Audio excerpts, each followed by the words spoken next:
गुमनाम लोगों ने लिखा है किसी के पास अरतुरुल का जैज का नंबर है, हमने भेड़े खरीदनी है। तो मैं जवाब दे सरायकी, क्योंकि मैं हाँ सरायकियां दी धूड़ है।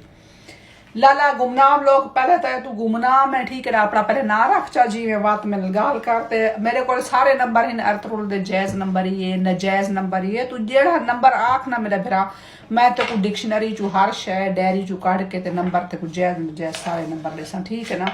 तो मेरी एक गाल दस भाई, तो अरतुरुल कल भेड़ा खोते खोते गड्ढे उठ खच्चर हर शय है, जैसे तू आख तू आर्डर ला फिरा, मैं तो कुछ सारा कुछ खरीद देनी है, ठीक है ना।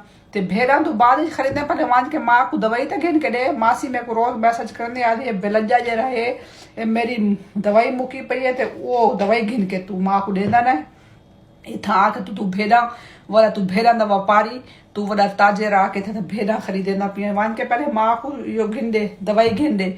घर का बिजली का बिल जले जमा करा चा, अम्मा रोज तेरी टूरी वधी होती बिजली के बिल वास्ते। मासी मेरे को फोन करें आती है, बेलज्जा जे रहे इना हूँ बिल जमा करवेंदा तो ना ही हो, ठीक है ना। तो बड़ा तू ताजर बना बदा है ऐसा मान पहले मान के ते घर का माँ का ख्याल रखा कर, ठीक है ना। तो घर का ख्याल रखा कर, तू इतना बह के ते भेड़ा खरीदे ना बैठे, तो बड़ा तू व्यापारी बना बैठे, ठीक है ना। हिया को हाथ लबार शाबाशी, ठीक है ना।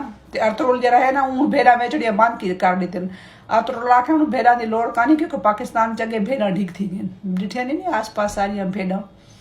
अरे भेड़ा की लोड़ है, पाकिस्तान को भेड़ा की लोड़ कानी, क्योंकि सांप भेड़ा है बहुत सारिया, ठीक है ना। जिनते कोई रैली वेंदा उन्हें ते वेंदे पे, जिनते जिंदा कहना मुंह आदा साकू रेल गिंदा, ठीक है ना। अकल है सारे कहानी वास्ते सांप भेड़ा है, साकू बाहरों खरीदण दी लोड़ है। पाकिस्तान बहुत सारी जिमें उठाऊं कोशिश करके भेड़ा।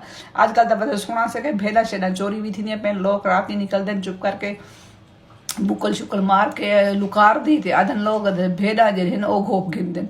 चलो मैं तो सुना है, मैं आखे जे नेड़े नेड़े कुर्बानी दा आंदा ना ही दे बकरीद दे नेड़े नेड़े, ते सुना से फिर लोग जे भेड़ा शेड़ा घूपेंदन। तू भी कर डाला 4-5 लुकार पा बड़ी सारी, राती निकल 4-5 भेड़ा को अगवा कर ते कुछड़ी च मार, ते बाद भेड़ा ने मुंह ते हाथ रख के ते बाबू ना कुछ चाहिए वाइन लाला खरीदण दी करे लोड़ है। अपना मुल्क है, अपनी भेड़ा बेशुमार। शुक्रिया।